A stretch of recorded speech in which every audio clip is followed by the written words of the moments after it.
Hello everyone, welcome to the second section of multimedia file handling and animation. So in this section you're going to learn how to use transform property, transition property and animation property to bring some dynamic functionality in your web page. So let's start with the transform property. So the transform property will help us to perform different kind of transformation like rotation, scaling, skewing and translation, repositioning of an element. So these four operations are possible with transform property.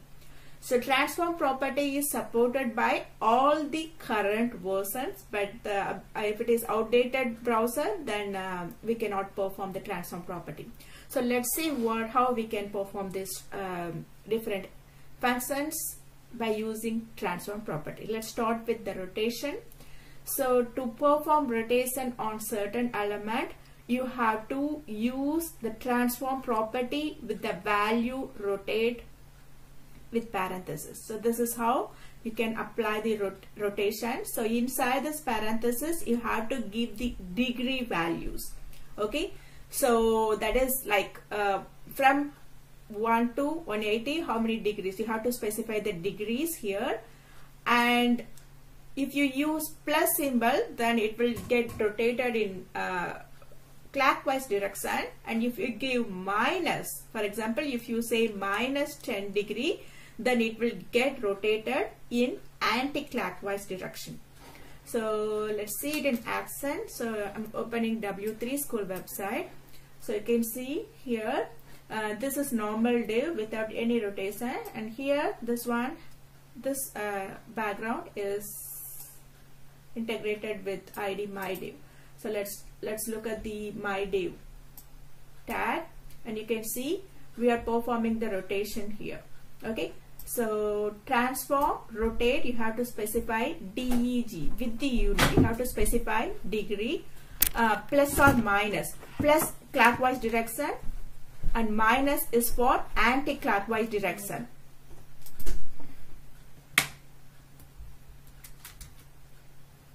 So you can see with plus 10 degree it is rotated in clockwise direction. So if I give minus 80 degree, it will rotate it in anti-clockwise direction for 80 degree. Okay, so transform rotate property. So the values you have to give inside this parenthesis. So that's how you can perform rotation. So now let's see how to perform scaling. Okay, to perform scaling on to zoom in or zoom out, scale the elements, you have to use the transform property with the value scale. So in the scale you have to specify how much you want to change the size, resize the element. Okay, so it can have scale and you can specify the values here, or if you specify one value, then you have to specify whether you want to do the scaling in horizontal direction or vertical direction. If you want to specify it in horizontal direction, you have to say scale X. Okay, if you want to do it vertically, then you have to say scale Y. If you want to do it in both direction, then you can use scale, and the first value should be for horizontal direction and the second value should be for vertical direction. Okay, so let's see it in action. So you can see here this element we are performing transform property with the value scale. So here both it has two values. That means you want to do the scaling in both vertical and horizontal direction. So the first value is for horizontal direction. You can see the first one is scaled in one size bigger than. If I change it to 3, then you can see it becomes bigger, resized to 3 times than the original size. And if I change this to 4, you can see now vertically it is 4 times bigger than the current size. If you want to do it only in one direction, then you have to say scale X. Scale X means horizontally it will get resized. If I do scale Y, then you can see vertically it will get resized. So those are the things that about scaling. So next, let's see how to move the element, translate the element, reposition an element in the web page. For that, you have to use translate property value. For the transform property, you have to use translate value. Within the parenthesis, like same thing with the scaling. If you give one value, then you have to specify you want to do that scale translation in horizontal direction or vertical direction. So if you say translate X, then it will happen in horizontal direction. If you specify Y, then the translation will happen vertically.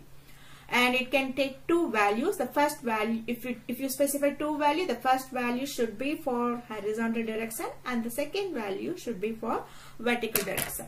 Okay, so it's same like scaling, but you're doing the translation. So you can see translate. So right now it is 50 pixel. If I change to 500 pixel, then you can see vertically there is no change, but horizontally you are moving it 500 pixels position from the current. If I move it back 50 pixel, then it will come back to its original translation of horizontally 50 pixel and vertically it is 100. If I change to 10, then you can see from its original position it will be moved 10 pixel vertically. Okay, so if I want to do it only in one direction with one value, then you have to say whether you want to do it with horizontal or vertical. If I do it vertically, you have to say translate Y. So it went beyond the location. Now you can see 50 pixel. So this is how you can perform translation. Finally, with the transform property, we can do one more operation, that is skewing. Okay, skewing an element, skewing the angle. Okay, so it can take only one property value, the skew value, but you have to specify like whether you want to do this skewing in vertical or horizontal direction with the angle. You have to specify the angle within the parenthesis. Okay, for example, here you can see skew direction. So if I say 20 degree, if I change to 10 degree, then you can see horizontally it got skewed 10 degree. If I say 50 degree, you can see horizontally it got skewed 50 degree. If I change to 100 degree, you can see vertically it got skewed 100 degree in vertical direction. So that is about skewing. Comparing with the other three, skewing is kind of it will not be useful that much. It will not be used that much, but you can perform some distortion by using skew value. So next thing that we are going to learn, how to perform a kind of basic animation by using transition property. By using transition property, you can change the CSS property. It could be anything. It could be color, that is font color or background color or border, font size, margin, anything. You can change any CSS property from one to another in certain period in the given time. Okay, so that will bring in some animation effect in your page. So this is the syntax. You have to use the transition property. Then you have to specify what CSS property that you want to change in that duration, and what is the duration, how long you want to like do that animation, and how you want to do animation. Different types are there. We will see one by one. So how you want to do the animation. So what change and how long and how you want to do that. What is the style? Okay, so this transition is associated with other properties, kind of transition property. That means the CSS property that you have to specify if you use the transition property CSS, and then transition duration if you use this property where you can specify the time, and transition timing function, how you want to do it. There are 5 different ways that you can do it: linear, ease in, ease out, ease in, out. So what kind of transition that you want to perform. And then transition delay. you want to delay that animation effect or not. Okay, so either you can use these properties separately, or simply you can use the transition property and you can specify all these things one after another. So let's see this in action in W3 School website. If I open, you can see. So either you can use transition property and then you can specify all these values one after another, or you can specify the properties separately like this. Okay, so let's try this first one. You can see, so here we are using transition property without specifying the specifics. Like here we are specifying what property you want to change and how long you want this transition to happen. So the width is 100 pixel, and when you hover over this, the width should change from 100 to 300 pixel. So you can see when I hover over it, the width is changing from initial 100 pixel to 300 pixel. Okay, because that's what we want to change here. Okay, now let's change the height of transition. So the height is going to be 400 pixel. So I want to specify it here. Height, I want to change both width and height when I hover over it. So you can see when I hover over it, both width and height is changing from 100 to 300, 400. So this is some basic transition property. Let's go back and see what are the other possible things will happen. So in the previous example, I just gave both width and height to happen in 2 seconds. But if you want to do different property with different time duration, then you can separate it with comma. So you can see when I hover over it, the width is changing for 2 seconds, but the height is changing. Height is taking some more time. It takes 4 seconds. It takes 4 seconds to do that animation. So the width, after the width, the height takes little bit more time. Okay, so then let's see what are the different styles for the transition to happen. So this is the linear timing function, and this one is ease, and this one is ease in, and this one is ease out, and this one is ease in out. Okay, so there are different types that you can select for the transition timing function. And delay transition. If you want to delay the transition, then after you hover over, the transition will not happen immediately. So after 1 second, the transition happens. So if I give 3 seconds, even after I hover, it does not happen immediately. But after 3 seconds, it just do the transition. So that is transition delay. Okay, so these are different types of transition property that you can use to bring in some animation effect. And HTML, next we will see how we can use the animation property. So the latest CSS, the current CSS allows animation without using, normally for animation we will use JavaScript and jQuery, but the CSS3 has animation property to perform some basic animation. Okay, so let's see how to do some basic animation by just by using CSS.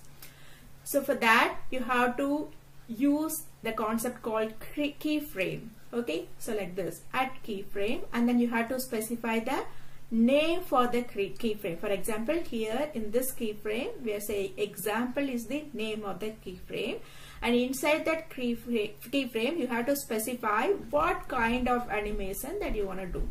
Here we are saying it should change from this background color from red to yellow. So that we are specifying by using the selector from and to. So it should change from red to yellow. Okay, so either you can use from or to, or you can specify, this is another set of like styles to specify the keyframe styling. Here we are saying that in 0% the background color should be red. After 25% of the time, like once after quarter time, it should change to yellow, and after 50% After half time, it should change to blue, and finally it should end up in green. Okay, so like this, you can either specify from to, or you can specify this percentage of timing. So keyframes should be linked to this animation name. Where you want to do the animation in that particular element, you have to use the animation name property, where you have to link that keyframe. For example, here we are specifying the keyframe name is example. So here you have to specify the animation name is that keyframe name, that is example, and you can specify how long this animation should happen. Okay, so let's see it in action. For example, here you are saying it should change from red color and the background should change to yellow color. So if I run it, so it's changing from red to yellow in 4 seconds. So if I want to do it in 1 second, then you have to specify within a second it changes from red to yellow. Okay, so you can see the keyframe example and the animation name should be example and how long this animation should take place. So you don't need to do this. You can use all CSS property. It doesn't need to be the color or font color. It can be width, it can be anything. Okay, you can specify any kind of CSS property here, and then all you need to do is you have to link this keyframe name with this animation name. Okay, so let's see the different properties. The animation property, animation delay. Let's see animation delay. So animation delay will, as you know, as the name implies, you can see the background is initially it's red color and then changing to yellow color in quarter time, and 50% blue, green, red. Okay, so with the animation delay, if I say 5 second delay and the animation duration is 10 seconds, let's see. So it will happen only after 5 seconds. After 5 seconds, it will change the location and also the color. Not only the color, it changes the location. Okay, this animation takes place for 10 seconds. So initially the 0 second, the position is this 00 with red. After 25% of time, it changes to location 200 pixel and 200 pixel with yellow color, and then here with blue color changing the location. So like that you can specify the location and background color, everything. Okay, so inside this example, and then you have to link that example animation here with that particular element, and you can specify how long this animation should take place and whether you want to do some delay in the animation. Okay, so and also you can do the iteration, not only this delay and time you can specify, also you can specify the iteration, how many times that animation should take place. By using this animation iteration count, you can specify how many times that iteration should take place. So here I have specified 4, so this animation will happen for 4 times within the time duration. Okay, so these are the different properties that will help us to perform different kind of animation. And also not only the duration, we have CSS provide one more property to specify the direction of animation. Okay, so for example here you can see here we are doing that animation in reverse direction. That means it starts from 0, but instead of going to left side, it's going in anti-clockwise direction. So it's red, green, blue, yellow. Like that it is going in direction. With 0% and 100%, it should start with red, but it will go in reverse direction. So you can just specify whether you want to do it forward and backward, reverse. So there are different values that you can specify. Like if you say alternate, then it will play forward first and then backward. If you say backward, then it will do it in backward. Okay, alternate will change the turn, first forward and then backward. Maybe, yeah. So yeah, so those are the animation flexibility that you can use with the animation property of CSS. Okay, so in the next section we are going to see how to include drop down menu in your navigation. Okay, see you in the next video.